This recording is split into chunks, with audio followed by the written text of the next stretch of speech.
Einstein said that education is not the learning of facts, but training the mind to think. And when I think of the human brain, I think of a ball of spaghetti, which sometimes we overboil. And by that, I mean the barriers that we create to stop us from stretching and growing and learning. And I've got two elastic bands here to represent these barriers. One is external barriers like technology, the economy, finance, and internal barriers, the self-imposed ones, the ones that we make up. Because remember, before we wanted to learn something, we never had these barriers, we just put them in place. And barriers like fear of failure, stepping out of your comfort zone, the usual ones.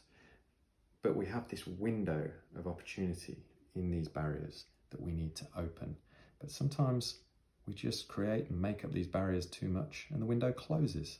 And remember, we are capable of more than we allow ourselves to believe.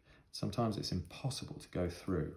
We just cannot, but we have to learn to train our minds to think and transcend and see what's possible. So once we've transcended, let's see how far we can go.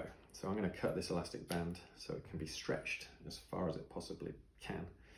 And the way we learn and stretch is by surrounding ourselves with inspirational people, people who motivate us, challenge us.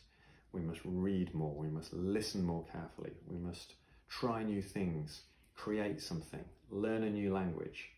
We can get to the point where we might need to relax just a little bit, but the important thing is to just keep stretching. We might contract a bit, but just keep stretching.